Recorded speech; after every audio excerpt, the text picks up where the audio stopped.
The grinding sound of metal against metal screamed through the kitchen like fingernails on a chalkboard. Each rotation of the garbage disposal blades destroying another piece of my 5-year journey to sobriety. My mother-in-law, Diane, stood at the sink with her manicured finger pressed firmly on the switch. Her face twisted into a smile of pure satisfaction as she watched my AA chips disappear one by one into the mechanical void. 5 years sober? More like 5 years boring, she sneered, her voice carrying clearly through the open kitchen window. Maybe now Marcus will realize he married a project, not a wife. These little coins are just participation trophies for not being a complete failure. I stood frozen in the doorway, my hand still on the cake server I'd come inside to get. Through the window behind Diane, I could see my entire AA group, 32 people who had become my chosen family, seated at picnic tables in our backyard, their faces turning toward the house in shock as the disposal continued its terrible song. My sponsor, Janet, was already half out of her chair. Big Mike, who'd been sober for 15 years, had dropped his burger. And my husband Marcus, Diane's precious son, was standing by the grill with his mouth open, a spatula dangling forgotten from his hand. They could hear everything. The disposal. Her words. The destruction of the coins that represented every single day I'd chosen life over the bottle. There, Diane said, finally releasing the switch. Now we can stop pretending that being a reformed drunk is some kind of accomplishment worth celebrating. Real accomplished people don't need. Diane. The voice came from behind me. Deep, measured, and carrying an authority that made everyone stop. Judge William Patterson, 23 years sober and the keynote speaker for my anniversary celebration, stepped into the kitchen. I believe you just destroyed evidence of one of the most difficult accomplishments a human being can achieve. Diane spun around, her face flushing as she recognized him. Judge Patterson had presided over her brother's DUI case last year, a case where she'd written a character reference letter claiming her family had never had issues with substance abuse, and that her brother's arrest was a misunderstanding. Judge Patterson, she stammered. I didn't realize. This is a private family matter. No, I finally found my voice, surprising myself with its steadiness. It stopped being private the moment you invited yourself to my sobriety anniversary celebration and destroyed my chips while my entire support group listened. Through the window, I saw movement. One by one, my AA family was standing up, walking toward the house. They weren't rushing or angry. They moved with the deliberate purpose of people who had faced down worse demons than a cruel mother-in-law. Those chips, I continued, my voice growing stronger, represented 1,826 days of choosing not to drink. They represented the day I got out of detox. The first month when I couldn't sleep without nightmares. The 6-month chip I earned the week my father died, and I didn't pick up a bottle. The 1-year chip I got the day before I married your son. The son who stood by me through withdrawal, through therapy, through the ugly truth of recovery. Marcus appeared in the doorway, his face a mix of rage and disbelief. Mom, what did you do? I was helping, Diane insisted, but her voice had lost its smugness. The kitchen was filling with people now. My AA family filing in quietly, creating a wall of support behind me. Those chips, this whole celebration, it's morbid. You should be moving forward, not dwelling on the past. The past? Janet, my sponsor, stepped forward. She was 73 years old, 5 feet tall, and had the presence of someone twice her size. Diane, is it? Let me tell you about the past. The past is what we survived. The present is what we choose every single day. And those chips you just destroyed? They're the proof that we chose life. They're just coins, Diane said weakly. No, Big Mike rumbled from the back. They're not. My 3-year chip stopped me from relapsing when my daughter died. Just holding it, remembering what it took to earn it, kept me sober through the worst night of my life. My 6-month chip, added Maria, a nurse who'd joined our group 2 years ago, is what I hold when I have to walk past the hospital pharmacy every day. It reminds me I'm stronger than my addiction. One by one they spoke. Each person in my kitchen had a story about their chips, how they carried them during job interviews, first dates, funerals, births. How those small metal discs were tangible proof that they could do impossible things. Diane was shrinking with each testimony, pressing back against the sink. But it was Marcus who delivered the blow that finally broke through her armor. Mom, he said, his voice deadly quiet. Do you know why I fell in love with Veronica? Diane shook her head mutely. Because I watched her fight for her life every single day. I watched her show up to meetings when she could barely walk from withdrawal shakes. I watched her call her sponsor at 3 a.m. instead of going to the liquor store. I watched her become the strongest person I've ever known. He moved to stand beside me, taking my hand.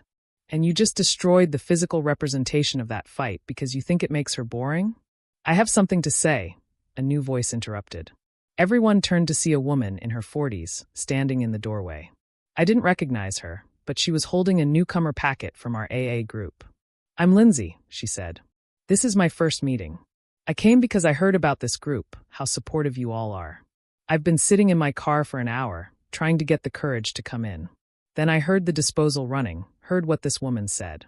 She looked directly at Diane. My mother said the same things. That I was boring when I got sober. That I was more fun when I drank. She kept pushing wine on me at family dinners, telling me one glass wouldn't hurt. I relapsed. 3 times. Because I believed her. The silence in the kitchen was deafening. Lindsay continued. I came here today because I'm tired of letting other people's opinions matter more than my life. And watching all of you stand up for Veronica, hearing your stories. I want what you have. That strength. That community. Judge Patterson cleared his throat. Diane, I'm going to give you some free legal advice. Destroying someone's personal property is a crime. Doing it maliciously in front of witnesses could be considered harassment. The fact that you did this during a recovery celebration could even elevate it to a hate crime under our state's new addiction protection laws. Diane's face went white. You can't be serious. I'm very serious. I helped write those laws after my own son died from an overdose. An overdose that happened after his girlfriend's family mocked his recovery and pressured him to just have one drink at a wedding. I felt my eyes fill with tears. I'd known Judge Patterson for 3 years and never knew about his son. But, the judge continued, I believe Veronica should decide how to proceed. Everyone looked at me. The room was silent except for the drip of the faucet where my chips had met their end. I thought about those chips, my 24-hour chip, rough and new, my 30-day chip that I'd carried like a talisman, my yearly chips, each one a milestone I'd never thought I'd reach. Then I looked around the room at my real treasures. These people who had shown up for me, who understood the weight of what had been destroyed, who formed a protective circle around me without being asked. I want an apology, I said finally. A real one. And I want you to attend an Al-Anon meeting. Just one. To understand what your enabling and dismissive attitude really means. Enabling? Diane sputtered. I've never. You bought Marcus beer for his birthday last year, I interrupted. Even though you knew having alcohol in the house was hard for me. You consistently plan family events at wineries.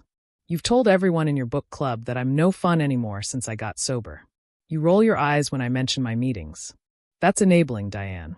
You enable the stigma that makes recovery harder than it needs to be. Marcus squeezed my hand. Mom, she's right. And if you can't apologize, if you can't try to understand, then you're not welcome in our home anymore. The ultimatum hung in the air. Diane looked at her son, then at the room full of people who had heard her cruelty, who had witnessed her destruction of something precious. She started, then stopped.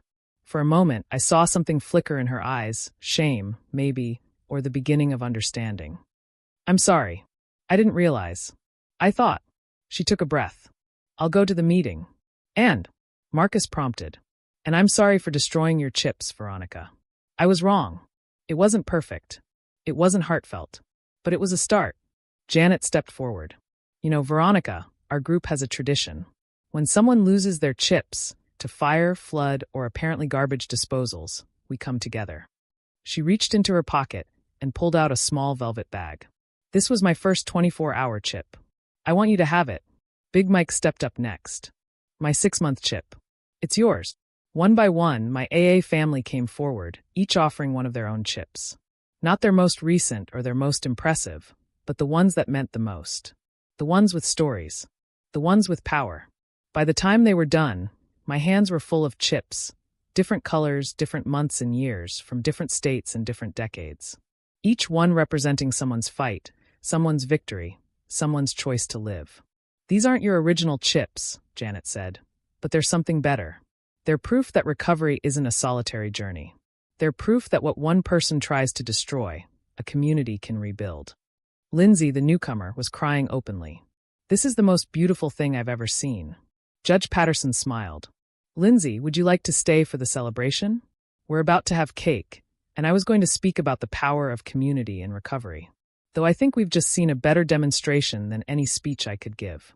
As everyone began filing back outside, Diane remained by the sink, looking lost. Marcus paused beside her. "Mom, you can stay if you want, but only if you're here to support Veronica, not to judge her." She nodded slowly, and I saw her eyes go to the collection of chips in my hands. "They really mean that much?" "More," I said simply. "But now they mean even more, because each one represents someone who stood up for me today. Someone who believes my sobriety is worth celebrating, not mocking." We walked outside together, where someone had already lit the 5 years candles on my cake. As I stood before it, surrounded by my chosen family, holding chips that weren't mine but somehow were more mine than ever, I realized something. Diane had tried to destroy the symbols of my recovery. Instead, she'd proven why I needed to stay sober, because I had a community worth staying present for, a husband worth being whole for, and a life worth living fully, without the haze of alcohol. "Speech," someone called out, and suddenly everyone was chanting it. I raised my handful of borrowed chips, feeling their weight, not just physical, but emotional, spiritual. 5 years ago, I couldn't imagine making it 5 days, I began. Today, someone tried to erase those 5 years by destroying my chips. But she couldn't destroy what they represented. The meetings attended, the steps worked, the amends made, the life rebuilt. And she definitely couldn't destroy this. I gestured to everyone around me. This family that chose me, flaws and all. That sees my recovery not as boring, but as brave. I looked directly at Diane. Recovery isn't about being perfect. It's about being present. It's about choosing to face life without numbing it. And if that's boring, then I'll take boring over the chaos of addiction any day. The celebration continued late into the evening. Lindsay got her 24-hour chip, the beginning of her journey. Diane sat quietly, watching, and I saw her taking pictures when Marcus hugged me after Judge Patterson's speech about redemption and community. Later, as we cleaned up, she approached me alone. "Veronica," she said quietly, "I found something." She held out her hand. In her palm was a single chip, my 5-year chip. It was scratched and dented from the disposal, but intact. "The disposal couldn't destroy it," she said. Maybe that means something." I took the damaged chip, running my finger over its scarred surface. It was imperfect now, but somehow more beautiful for having survived. "Yeah," I said.